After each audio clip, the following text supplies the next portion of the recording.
Auzubillahi minash-shaytanir-rajim. Bismillahir-rahmanir-rahim.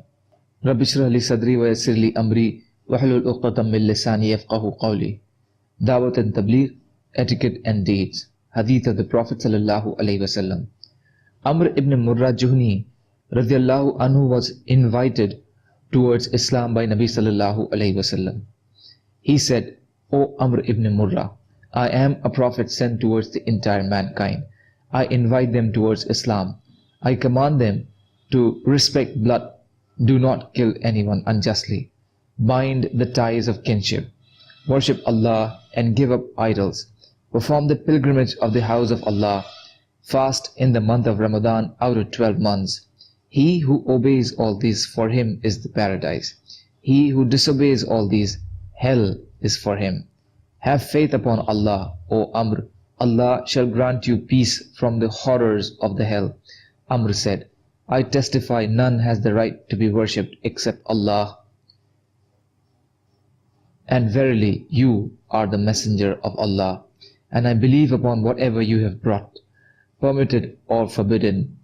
Though this will displease many people." Nabi sallallahu alaihi wasallam said, "You are welcome, O Amr ibn Murrah."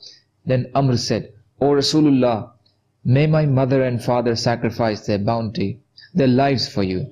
You depute me to my people. May Allah grant His bounty to my people through me as He has granted me bounty through you."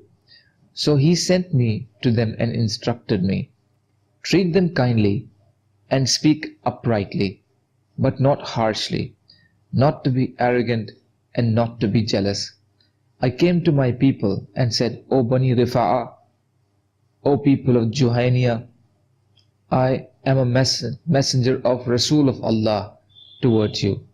I invite you to paradise and warn you of hell, and I ask you to respect blood, bind the ties of relationship, worship Allah, give up idols, perform pilgrimage of the house of Allah, and fast during the month of Ramadan out of the 12 months. Whoever obeys all of these, paradise is for him. Whoever disobeys all of these, hell is for him.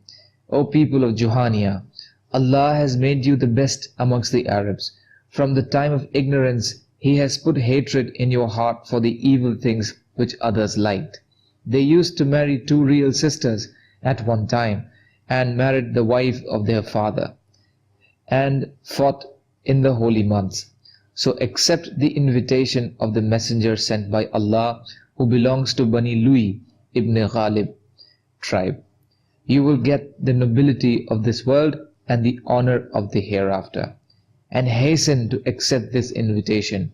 You will achieve excellence from Allah." All the people of the tribe accepted Islam except one man. Tabrani, Majma'u Sawai. Note: there are 4 holy months in which Arabs did not fight.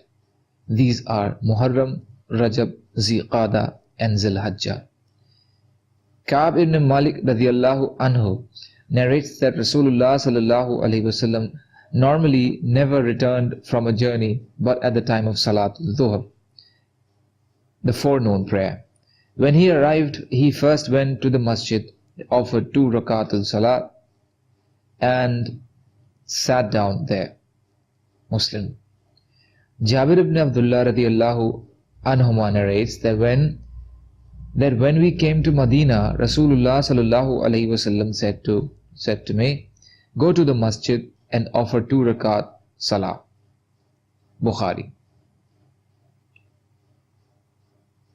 Shihab ibn Abbad rahmatullahi alayh narrates that I heard a man from a delegation of the tribe Abdul Qais. He said, "We went to Nabi sallallahu alaihi wasallam. The Muslims rejoiced much at our coming. When we reached the assembly of people, they made spacious rooms for us and we sat down there. Nabi sallallahu alaihi wasallam welcomed us and prayed for us. Then looking at us, Nabi sallallahu alaihi wasallam asked, 'Who is your chief and who is your leader?' We all pointed towards Munzir ibn Aid. Nabi sallallahu alaihi wasallam said, 'Is this Ashaj, someone who has an injury on his head?' or face is called Ashaj. That was the first day he was called Ashaj. He had a mark of injury on his face, suffered from the hoof of a donkey. We said, yes, O Rasulullah. He had stayed behind his people. He tied their riding animals and took care of their luggage. Then he took out his bag and changed his clothes of the journey and wore clean clothes and came to Nabi sallallahu alaihi wasallam. Nabi sallallahu alaihi wasallam was reclining and stretching his feet. When Ashaj came near, people made room for him and asked Ashaj to sit there. Nabi sallallahu alaihi wasallam sat up and folded his feet and said, "Come here, O Ashaj." He came and sat down on the right of Nabi sallallahu alaihi wasallam, who welcomed him, treated him kindly, and inquired about his area, and also mentioned the names of towns like Safa, Mushqar, and some other towns of Hajar. Ashad Raziallahu anhu said, "May my mother and father sacrifice their lives for you, O Rasulullah. You know the names of our towns more than us." He said, "I have walked in your areas, and these have been opened to me." Then Nabi sallallahu alaihi wasallam turned his attention towards the Ansar and said, "O people of Ansar, treat your brothers generously, for they are Muslims like you in Islam. They resemble you in respect of the color of their hair and skin. They joined the fold of Islam with their own will. They were never forced, nor were they attacked and overpowered at a time when the people refused to embrace Islam, and some were even killed."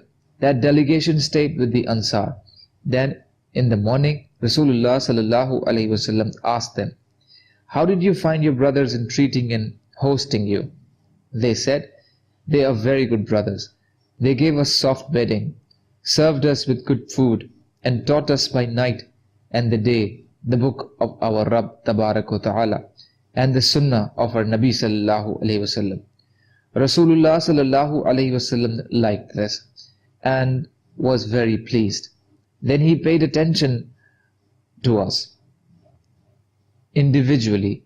We told him what we had learned and what we were taught. Someone was taught At-Tahiyyat, someone Surah Fatiha, someone was taught one surah, the others were taught two surahs, and some many sunnah. The hadith is from Musnad Ahmad. Jabir radiallahu anhu narrates that Rasulullah sallallahu alaihi wasallam said, "The best time for a man returning to his family from a journey is at the beginning of the night." The best time for a man returning to his family from a journey is at the beginning of the night. Abu Dawood.